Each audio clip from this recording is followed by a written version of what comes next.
What's going on, world? I am Kent, aka Kent King. And I am Bria, aka Bree Woo, and this is the Business of Love podcast. And we are two entrepreneurs navigating the spaces between both big business and blissful relationships. And together we're a new developing couple, figuring out both life and love simultaneously. Join us every single week for topics ranging from exes to employees and everything in between. It's the Business of Love. And it starts right now. Well, I was going to edit that out. Good.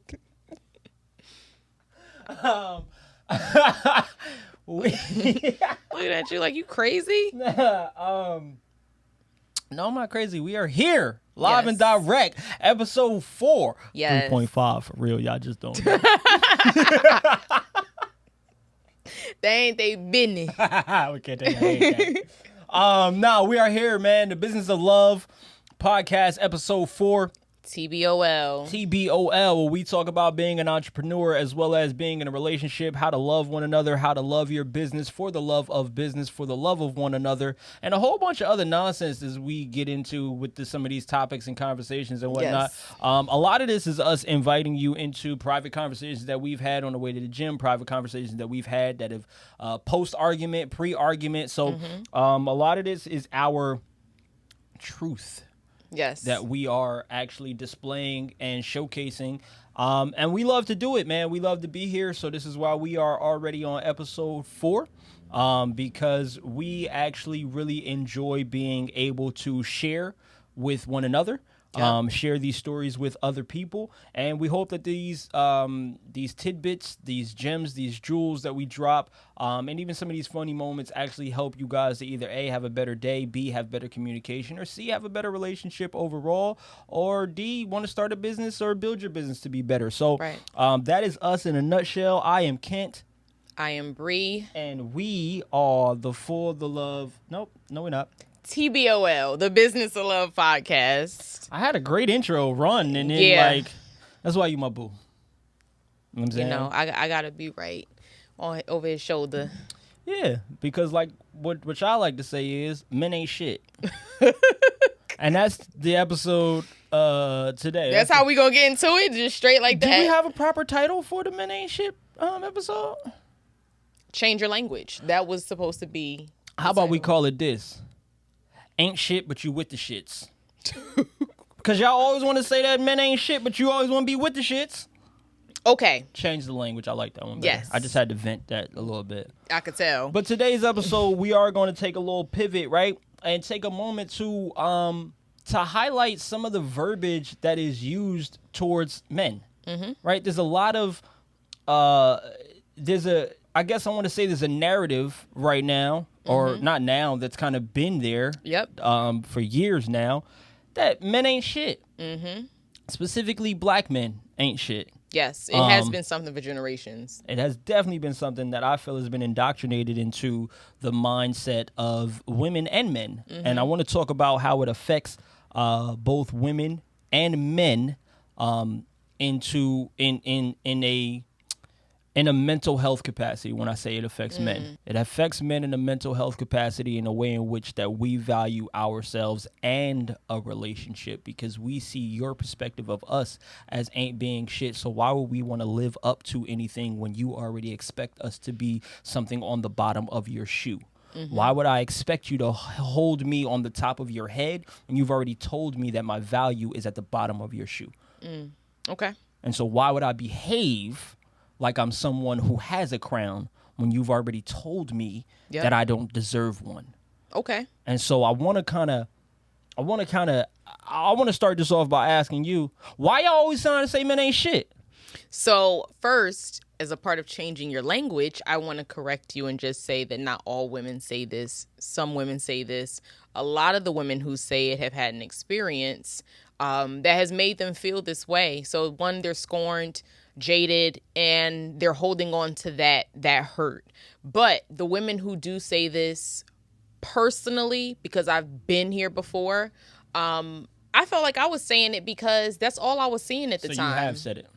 I've definitely said it, and I own it, because when you're in that space, yes, that is 100% how you feel. You are not thinking about, the other side of the rainbow or anybody else that you might encounter. You're thinking about where you are now, what you feel, who just hurt you, what they did to you.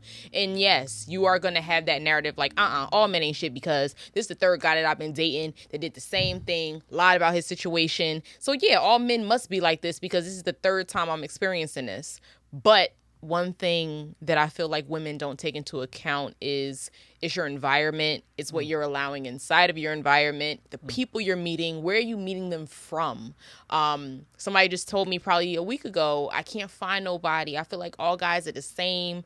And it's because she's in the same dating pool, right? You have to step outside of that dating pool. So to answer your question, I feel like it's simply because of, what the woman is going through at the time and what they've been experiencing. Patterns will make you, come up with a mindset like, this is it. Like, guys are just, they ain't shit. So now let me ask you this question. Mm-hmm. Do you feel like women go into a relationship, and do you think that women relinquish that mindset, or do they bring it into the relationship with them? So I think women do bring that mindset with them. Do they express it to the partner? No. I don't think they express it 100% of the time, but I think situations happen where it'll come back to you. You get triggered like, damn, this is what I mean when I say men ain't shit. And it could be something small. I don't want to, say what my small is. It might be different from yours, but it could be a very minor situation, but it triggers you. Again, we spoke about triggers. It triggers you and you say, okay, cool. This is why I say men ain't shit, because of this. I think we sometimes be fearful of what we've experienced before, and we think it may happen again. So as a way to protect ourselves, we tell ourselves men ain't shit to, have that mindset already there. Like, don't expect nothing because they ain't going to do nothing for you. They ain't shit. Okay, so I understand that. I just had a conversation with my sister yesterday, and we were talking about expectations being the mother of disappointment. So I definitely understand that. And I even commend you for saying, like, we want to lower the expectations. Yes. However, can you talk about a time that's been problematic? Lowering expectations? No. Bringing the mentality of bringing the ain't shit mentality into the relationship. 100%.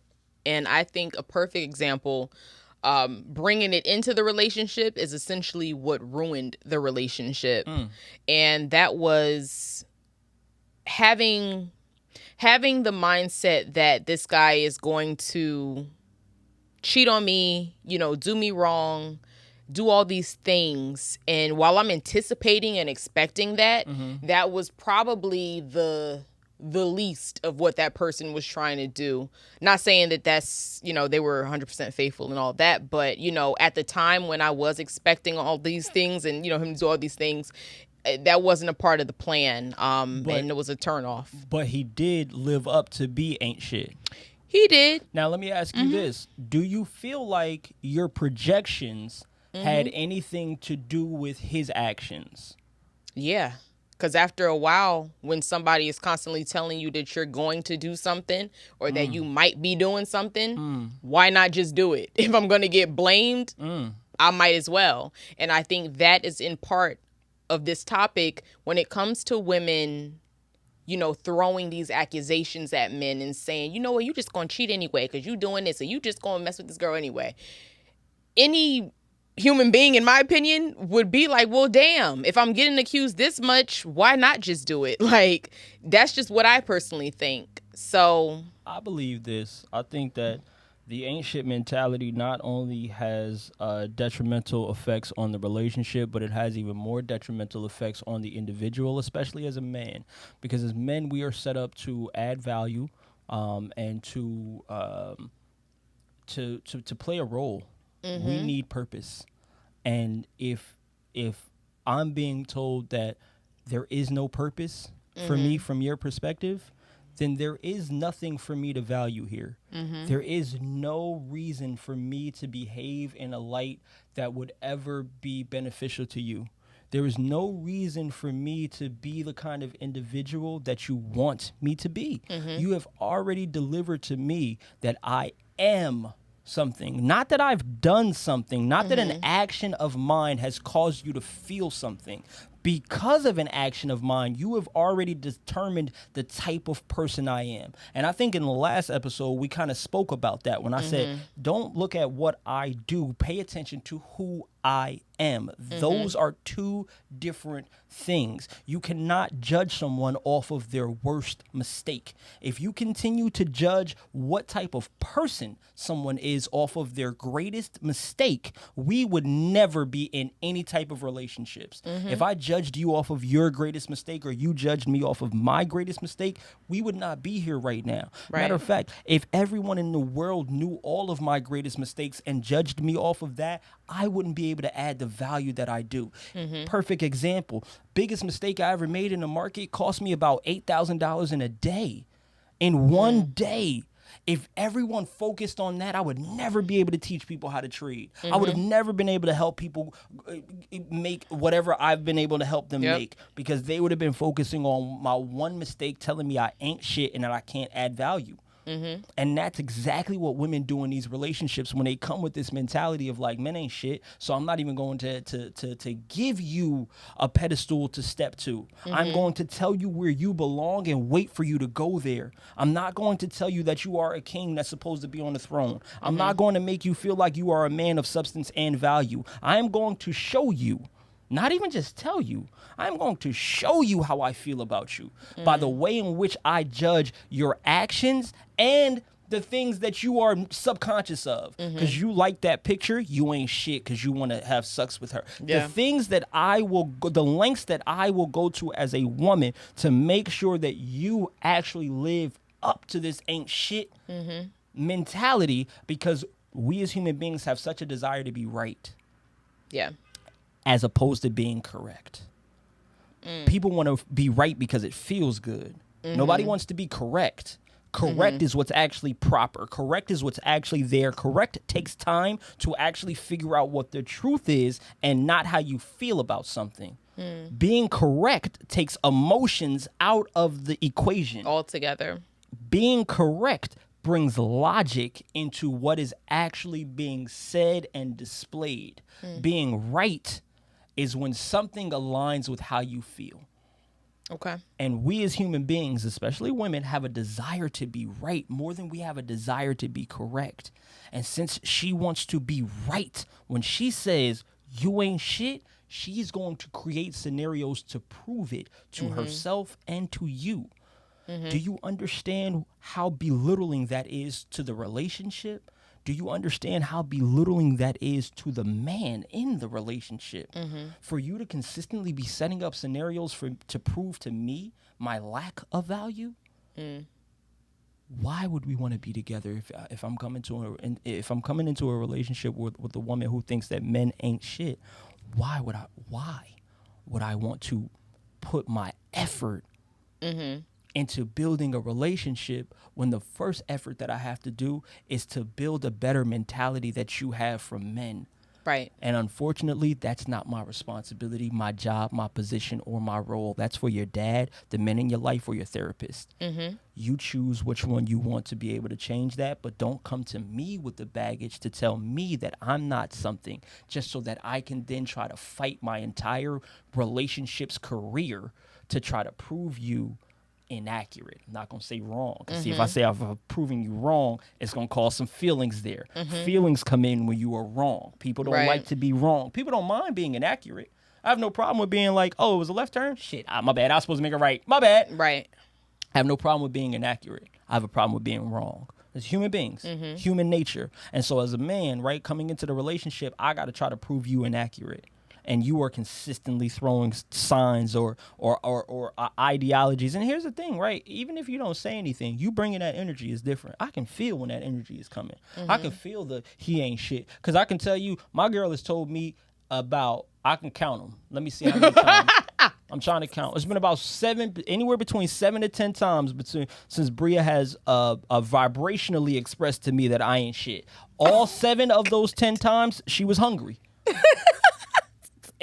Correct me if I'm wrong. No, you are right. Okay. When you hungry and if I'm not moving fast enough or the energy is... I'm not shit. He feels it. I ain't shit. You can say it. You can say I'm not gonna take offense to it. Go ahead, say it. Nah, you know what? When I'm hungry, you ain't shit. When she hungry, I ain't shit. Go ahead. It be like that. Okay. She don't want to admit it, but she know that's how she be feeling.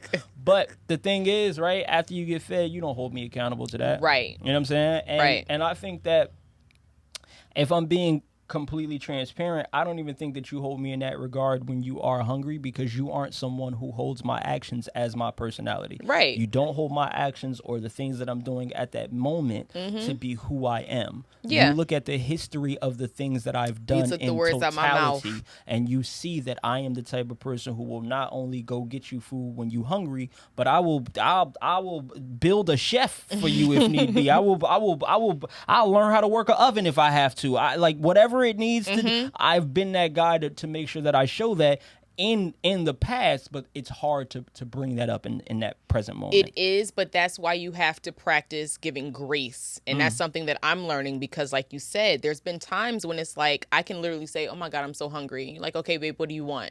And I don't even have to leave. Like, you'll get up and get the food. So when I do have those instances where you're not moving quick enough, I have to really sit back and be like, okay, well, what is he doing that's like taking so long? Because there's been times when it's like, he just get up and get it. But right now he's really taking his time. So I give grace. I give grace, and I practice giving grace because, things happen. So yes, I do not hold you to that moment. And I appreciate that. It feel like it. It definitely feel like it. Hell yeah, I be hungry. But so here's the thing, right? Here's my favorite part about this entire thing is like this. Is like in the last episode, we spoke about, and in both previous episodes, we spoke about kind of bringing the past up. And so here's my question for women. How come y'all could bring our past up to play it against us, but you don't bring anything of the good that we've done when it's time to try to give us some grace? How come there's no thoughts of being like, damn, you know what, this man did just go through hoops, hell, and high water to get here. Maybe I could just be a little bit more patient. How come there is none of the past? How come the past only hurts us and never helps us with y'all? That's a really good question, and it definitely has made me do some self-reflecting, because if I'm being very honest, I think as women, the past hurts us a lot. Depending on what it is or what has happened, it replays over and over. Don't get us wrong. Like, there are moments where you do something like phenomenal in the past and we'll think about it like, oh, babe, remember when you did this? But if we're already pissed off at something, or, something happens that draws us back to a past event, that's definitely going to hold more weight in that moment. My thing is this, though. My thing is this. Even if you... So here's the thing. I get it. If you pissed off, it's hard to bring the past back up of a good thing because you're already in that present moment. But here's the thing. Y'all don't be pissed, happy, sad, hungry, nothing. But when you ready to use our past against us, you can find it. It's in the memory bank. And the problem with that is, right, is... It's crazy because it's the same thing in finance, right? Like if you got $100,000 and then you go down by 30%, you lose 30% of that. Like people think that you're at 70,000. People think that you now need 30% to get back to 100, but it's not true. You need 46% in order to get back to it. Don't quote me on the math, y'all. But you need not way more, but you need more than that 30% in order to get you back up to the 100. And it's the same thing with, I just kind of correlated that to business. But it's the same thing relationships, right? Where it's like, yo, one mistake, one iniquity, and I'm not trying to justify any type of mistakes or anything like that. But what I'm just saying is like, how come the experiences of the good, the effort, the emphasis, or the intention doesn't outweigh the thing that you're giving attention to? Pay attention to my intent. What am I intentional about? What is my true desires for us? Not the thing that you're just giving attention to now. And don't let me sound like I'm saying like that's not important, and that I'm trying to negate that. But the thing about it is like, I never, and I say I'm speaking for men, we never get credit for intention. Never. As I think about it, you don't get credit for intention, but there are moments where you don't want the credit for the intention. 100%. But here's what I mean, right? Like, look, if I intend to marry you, I ain't gonna get no credit for that until I get engaged. I can talk to you all day long about weddings and all of this and all of that, but until there's a symbol, until there's some sort of representation there, until I spend some money, because that's really just what it is. I have to buy a ring. There's no paperwork that goes along with it. There's no legal changes. There's no nothing. I have to go and do that action in order to actually justify my intention. And I think that there's an imbalance. Yeah. I think that there's a large imbalance between the responsibilities that men have and the expectations that women have for happiness. Right? I think that, I get it. Words don't mean as much as an action or a symbol does. But what happened to meeting people where they were at? You got to think about where a lot of women are. They're at certain ages. And again, I don't care about this, but society has it where if you're this age, you are already on a ticking clock. Like, you need to be making some moves happen. You need to at least be engaged, at least be trying to have a child at this point. So it's more so about you catching up to where I am as opposed to me meeting you where you're at. Ooh. That's really what it is. I always go back to memes, but I saw a meme where the girl was sitting on this really tall, like, block thing, and the guy was down here, and he was like, hey, I'm here. I can't get up there yet. And she was like, oh. And the point of that was, can you meet me where I'm at? And she's like, no, I'm up here. You got to come up here and meet me there. So that's how I feel a lot of women are at this point. Like, I need some show and tell. Yes, I need that ring. You telling me you going to marry me is not enough. I need to see the ring and you on one knee so I know that we're locked in. Like, make that move. And see, that's the thing. That's one of the problems that I feel like women have when it comes to looking for certain things in a relationship. And I feel like that's a problem on twofold. Because number one, what you're telling me is that my word don't matter to you. That's what men hear. If you tell me, like, yeah, I hear you, but it don't matter until you get down on one knee and give me a ring. So that's problematic for that, right? For that sense, because you're telling me that my word doesn't matter. Number two, you're showing me that other people's opinion of you matter more to you than our opinion of each other or our opinion of our relationship. Why? Because why do you want the ring?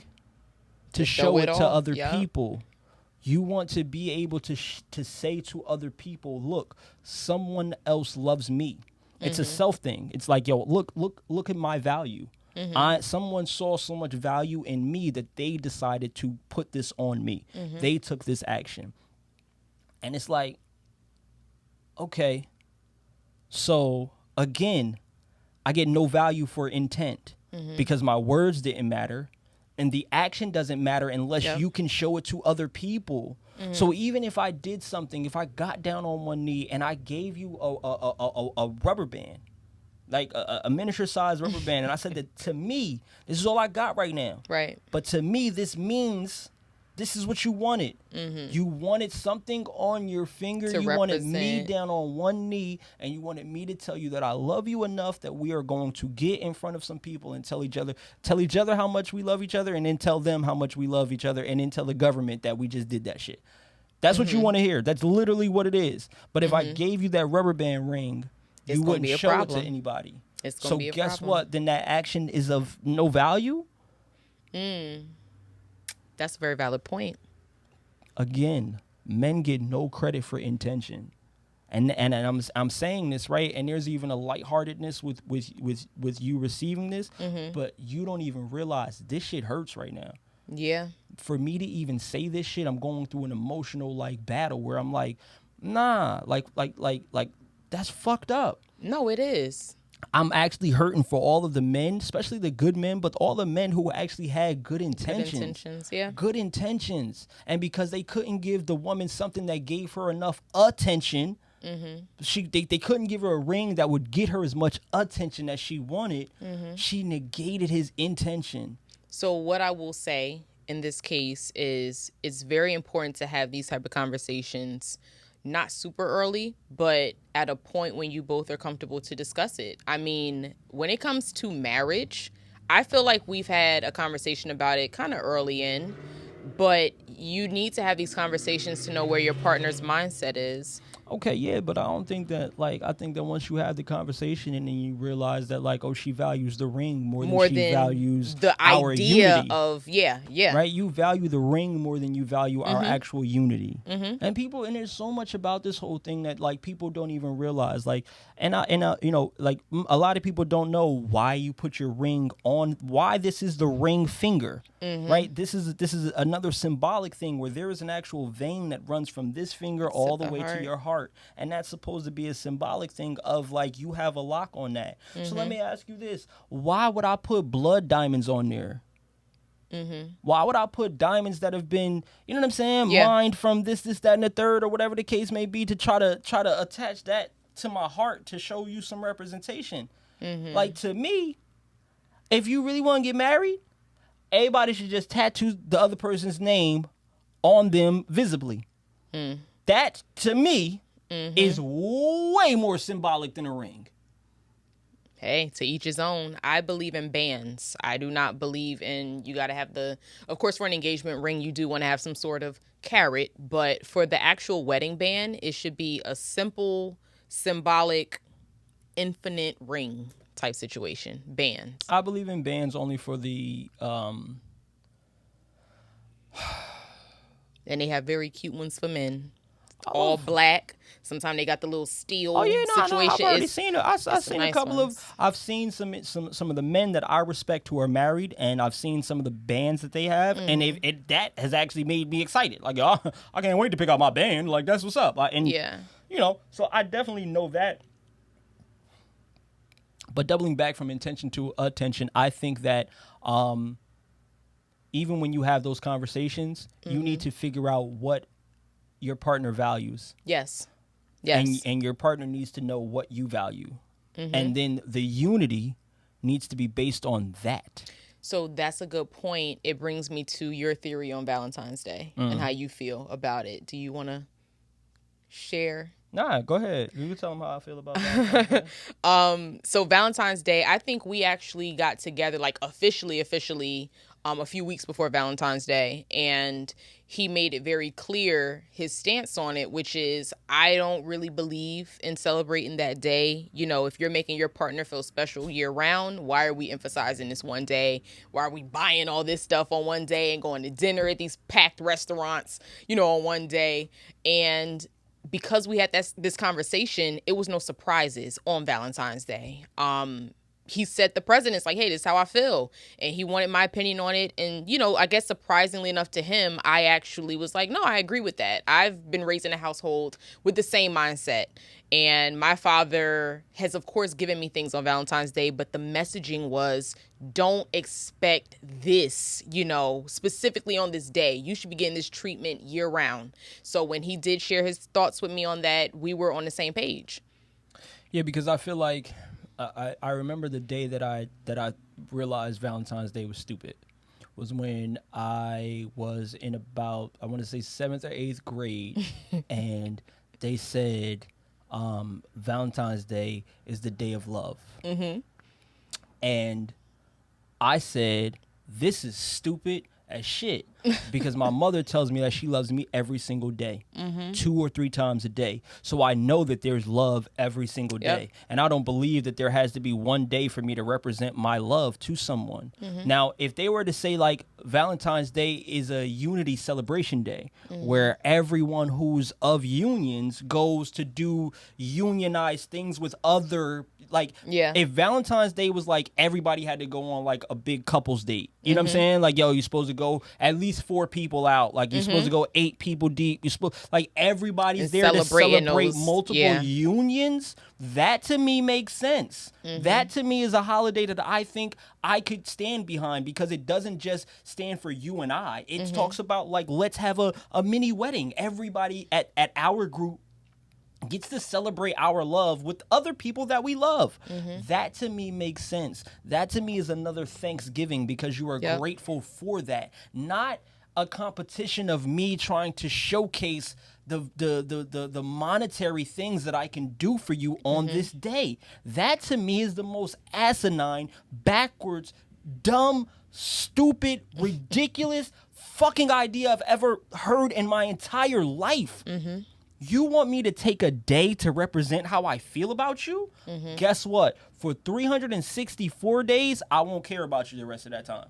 For those 364 days, I guess that's the logic. If you saying one day should matter, if you want, look, I can give you the world on one day. I can give you the world on one day. That's what you want. But for the other 364, I'm gonna forget you exist. Listen, let me just say, if that was the case, and if you did that, you would have so much money saved. Like, 100%. You want to celebrate? Don't get no ideas. I was say, don't get no ideas. We can celebrate this year. You know what I'm saying? We can start new traditions. No, but I think that in and of itself is just not the best ideology to adopt. I really hope that this is working now, because I think that it does not. It doesn't properly highlight how people feel. It doesn't properly showcase what you believe about this relationship. It doesn't properly showcase value. It honestly, it gives women a chance to be pampered or to be paid for in some way, shape, or form. It is another day for men to monetarily express their emotions. And I don't believe in that. I don't believe that my emotions for you have anything to do with my bank account. I don't think that the amount of money that I spend on you doesn't properly showcase how I feel about you. Right. Nothing about that. And that's one of the things that I said that I love about you and I love about our relationship is like, I haven't upgraded you. I've maybe heightened your vision, but I'm not doing anything for you that you can't do for yourself. Correct. And fellas, I think that that's very important, right? And this is going to be another topic because, you know, that girl was wilding on the thing I sent you and she was like, you upgrade my lifestyle. But fellas, this is something that I just want to touch on really quickly is like, don't show a woman a different lifestyle. Right. Show her how her lifestyle could be different. There's a difference. If I come and you not used to, if you living on the first floor, I'm not gonna move you straight to the penthouse. I might move you to the second, third, fourth, fifth, but I'm not moving you straight to the penthouse because rather than to show you what life could be like, let me show you what your life, the life that you already have, but enhanced with me around.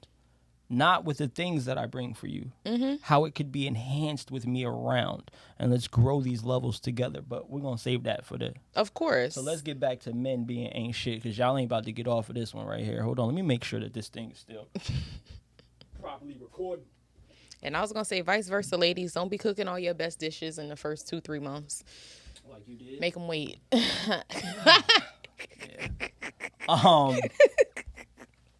Anywho. I really want to emphasize the detriment that has been placed on the male ego and men in general, in the sense that we've been consistently told that our value is of little to none. And I really want to try my best to make sure that we change that narrative, because I think that oftentimes what a lot of women don't realize is the more often that you hold on to that narrative, the more likely you are to be subject for that to be true. Yes. Even if you aren't the one that is, you know, putting that energy out there in the air, no matter how much you wish and hope for a better man, until you actually have a better mentality about men, that better man ain't even going to exist. Or better yet, that man ain't going to want to be a better man because you have a mentality about men that they can't be better.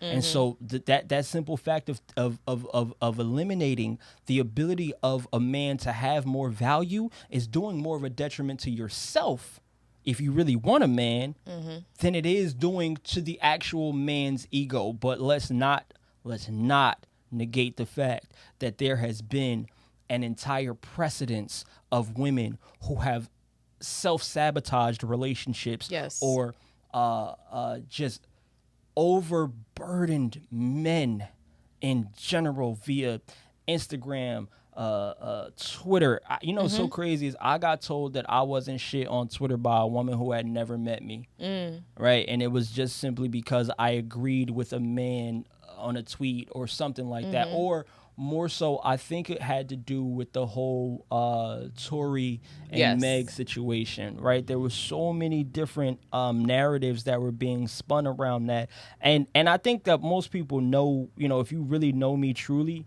you know that I really don't have a care or concern or a dog in that fight because I don't have as much money as they have. So therefore, I really can't afford to pay attention to their business. That's kind of how I'll be looking at it. Unless you are putting me on to how to get more bread, I can't really pay attention to your business like that. I can pay attention to the business that you run, but I ain't going to be in your business. Yeah, your personal. Yeah, I ain't going to be in your business unless it's going to help me with business. So I think that was the scenario when I was just talking about that, and I was kind of really just talking about how dangerous of a time we are in for people in general to be accusing people of things without having all of the narrative or all of the story. I was in no means, way, shape, or form taking up for Tory or anything like that. I was literally just trying to say, like, yo, we need to be empowering the men who are doing right as opposed to attacking the ones that are doing wrong.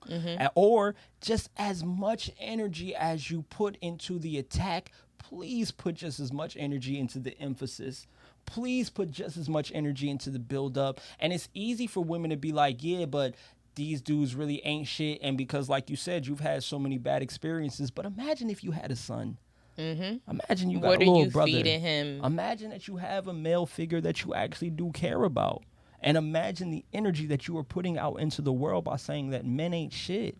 And this is why we named the episode Change Your Language, because if you're constantly speaking these negative things, it becomes your reality, 100%. Which is why I also said this relationship wouldn't have worked if I still had that mindset, because I'm bringing, a bunch of old energy and emotions into this, and it has nothing to do with you as a person. It wouldn't have worked. So as women, I personally feel like we got to heal first, and men too. But we're speaking specifically to women because it's the men ain't shit narrative. So yes, I definitely think before you get into a relationship, please heal, find out what you have to work on internally. And when I did that work, I was like, okay, cool. I think I would be ready for a relationship now. Yeah.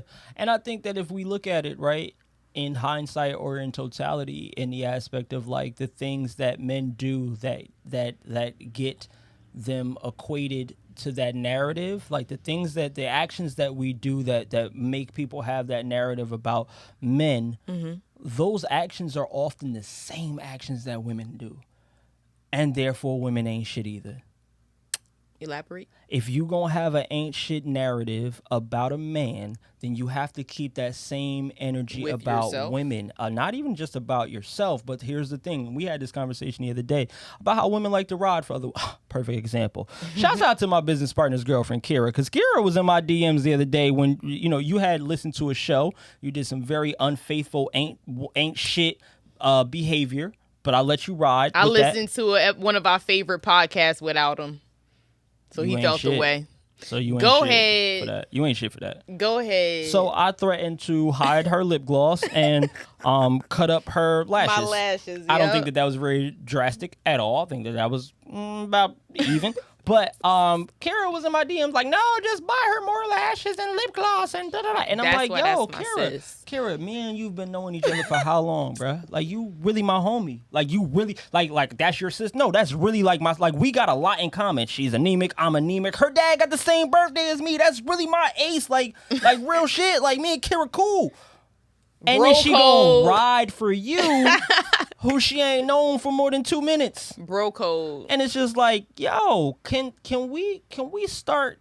Cause look, no, for real, right? Cause look, let's just say this: if I had a friend who had violated a woman sexually in any way, shape, or form, and I didn't do my due diligence to tell him about himself, therefore I'm holding that bag. Women would look at me as the bad guy, as the evil individual, because I didn't do enough of holding my mans accountable. Where is that same energy for women? Why is it that you can judge the actions of a man and be like, he ain't shit, men ain't shit, and look at women and be like, go ahead, girl, get yours? But let's be real. Let's be real. Men aren't going to correct their mans in front of us. It's going to be a private conversation. Why does it matter if it's in front or in private? We at least have the conversation. Okay. Women are going to encourage the bad behavior. Not all the time.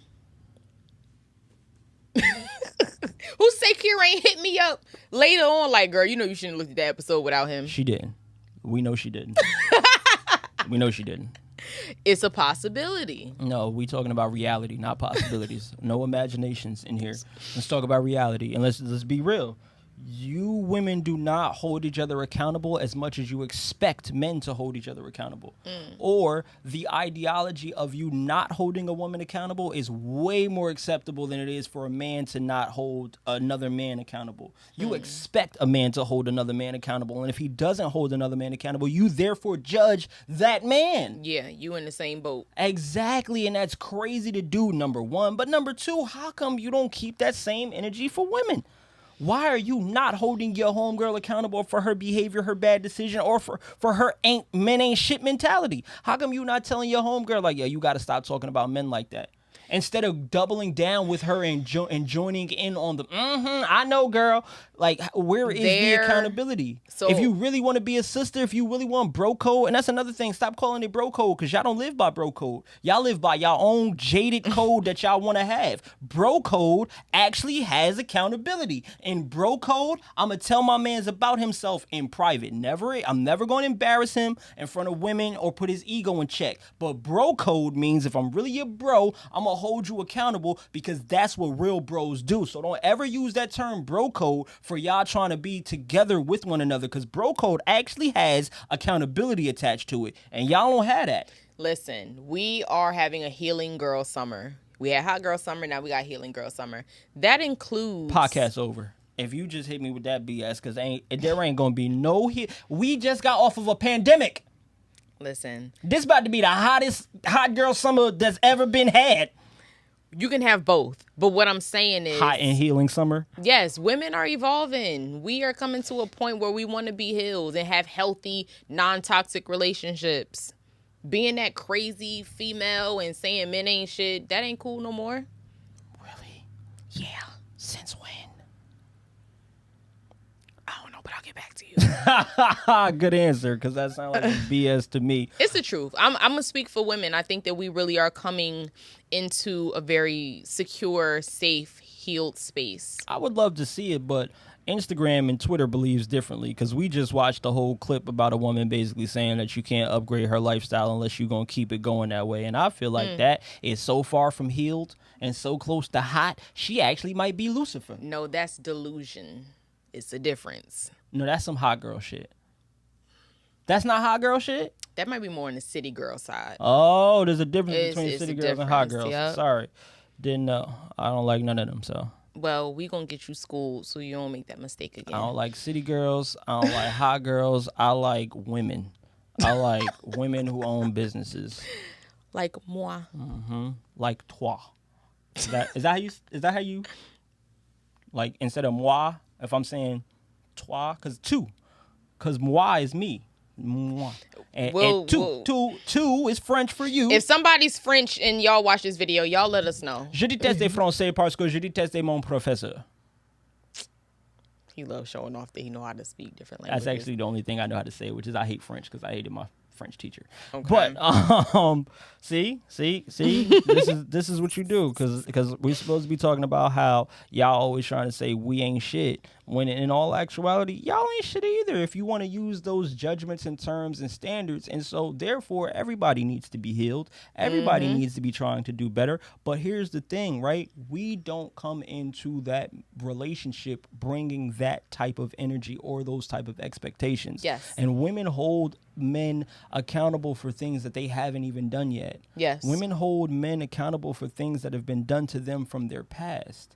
Women hold men accountable for things that they've seen be done to other women on the internet or on a television show that is meant to entertain and not to inform. And I feel like that is doing a huge detriment to both the relationships or the potential of the relationship, but also to men in society as a whole. And I would love to just give gratitude to the women who don't hold men to those standards or don't hold men accountable for things that they have nothing to do with. I want to take a moment of gratitude for all of the healed women, and I want to give even more gratitude to the women who are still healing. I really want to take those moments. It definitely is a process, and men are healing too, but you also have to remember, just like your process, men go through one too. And oftentimes we don't have the ability. We've been told for so long that we're not supposed to have emotions, like as if we're not human beings, and therefore sometimes our healing process could be a little bit more dangerous, meaning you could get hurt in our healing process. If I'm not fully healed, there's a likelihood of me hurting you because I'm not fully healed. Vice versa. But I often, and I'm not excusing it, I know a lot of times I say things that are based on ideologies, and I never want to sound like it's an excuse. I'm trying to give understanding, not justification for. But oftentimes, because men don't know how to be in touch with emotions, because we've been told that being emotional is a female trait, we don't know how to begin to heal because we haven't even admit that we've hurt. It's a lot easier for women to say, I've been hurt. I've been hurt before. Yep. That's a phrase that women say. I've been hurt before. I've been hurt before. I've been hurt before. And I think that a man that can say that, I commend them. That might 100%. Be one of the most awe-inspiring things that a man can say is like, I've been hurt before, and this is how it has affected me. And the reason why I say it's awe-inspiring is because it's so rare that it happens, or it's so rare that it's said with confidence, or it's so rare that it's said with comfortability, right? Even saying that, even if I was to say I've been hurt before, no matter what, I can say it and I can have that discussion, but I can't do it without there being some discomfort. You know what I want to normalize, and I think it'll probably help with this whole men ain't shit narrative, is if we can really just normalize masculinity being vulnerability. If you can actually just be vulnerable, and of course with the right person, because we don't want to be vulnerable with everybody. But if you are in a relationship and you both are like really locked in, just have those moments where you can share certain things with her and be like, hey, maybe I act like this because this happened to me at this age, or maybe I don't like this because I've experienced this before. I think that will add so much more understanding, and really, like what you're saying is, that would be the key component right there. I love that. I think that vulnerability in a relationship is one of the most precious traits. And I say precious because if it's not handled properly, it's super delicate, and it's tough to come back from that. And so I said all that to say this: when a man is vulnerable, a woman is collecting evidence for revenge. When a man says, yo, we would hope they're not, though. We would hope that's not the case. When a man says, I cried after Tony Stark died in Avengers, because I did. And then we get into an argument later, and you be like, that's why your little punk ass was crying in the theater. Like, yo, that was a moment of vulnerability. Just for the record, I never did that. I know, but let's just talk about how often it does happen. Of course. Or let's just talk, okay, maybe you never did that specific scenario, but I'm willing to bet my last dollar that you've spoken on a man's vulnerable moments against him. I'm willing to bet my last dollar that you have. I would have to think about that. I can tell when you. it first come to mind, it definitely, that don't sound like something I did. As a matter of fact, you did it in Clubhouse. You did it in okay, you starting to hit back now?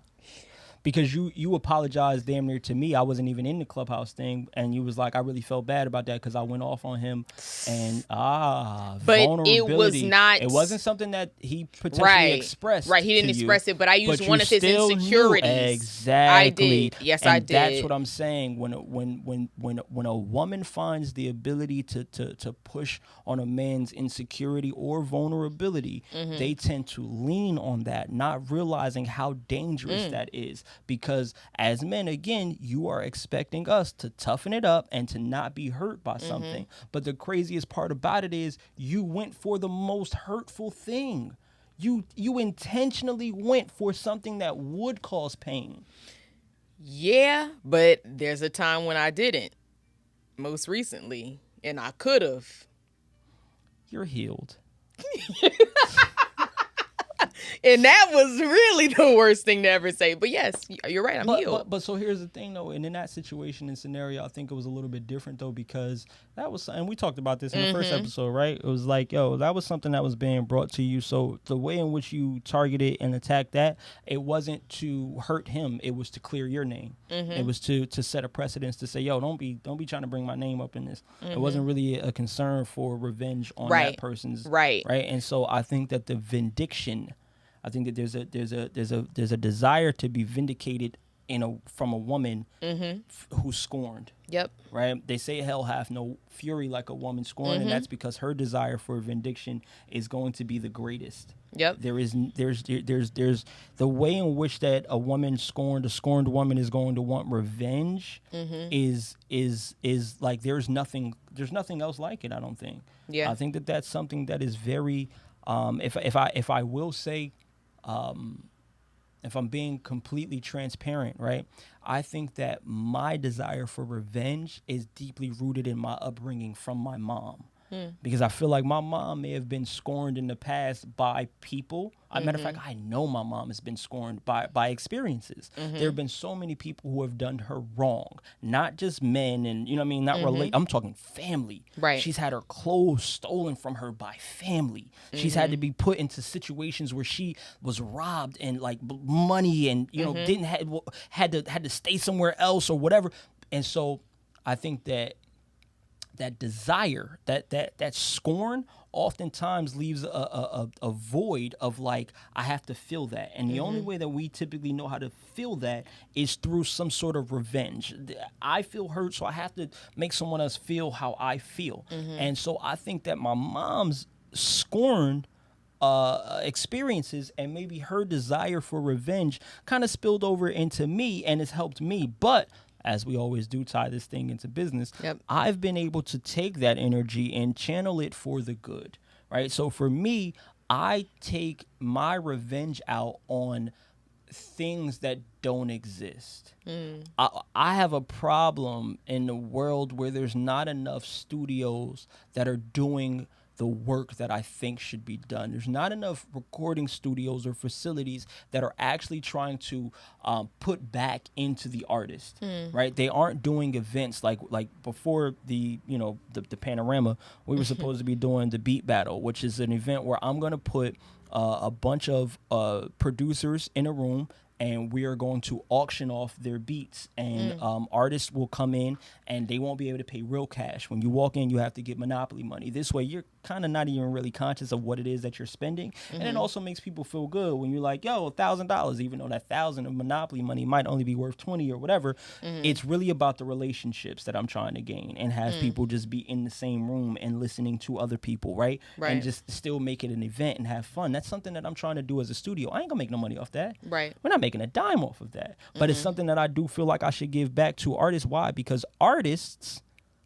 number one problem is finding beats. Right. Every artist that come in here look for YouTube. You know what I'm saying? So I have a problem in the world where I feel like there's not something that exists like this. So therefore, my desire for revenge is to create that. I'm not looking for revenge on other people. Now, I will say this. I learned that my desire for vengeance, I got rid of that in college.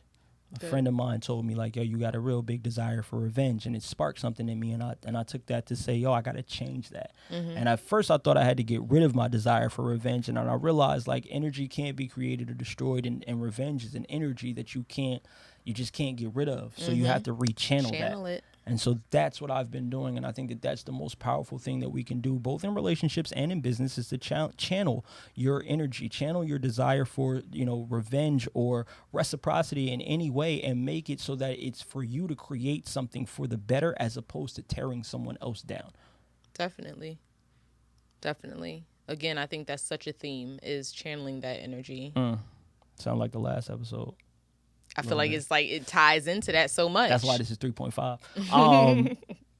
No, but to continue to tie it to business, I do also think that there are some narratives about certain aspects of things in business that we do carry based on past or previous experiences. And I think that oftentimes, you know, and it goes on both sides when it's like as a minority business owner, it's oftentimes that you're gonna look at your own people and be like, they ain't shit. Right. We ain't shit. And it comes from a narrative of like expectations, their desire to get the hookup, their desire to have things in a certain way. And you know, you ain't going to Macy's and doing that. You're not going to Nike and doing this. You're not going to, you know, some of these bigger corporations, but you want to come to me, to someone, you know, who's trying to get there and force me to accommodate you in a certain way. Excuse me. And it could easily create a narrative of ain't shit.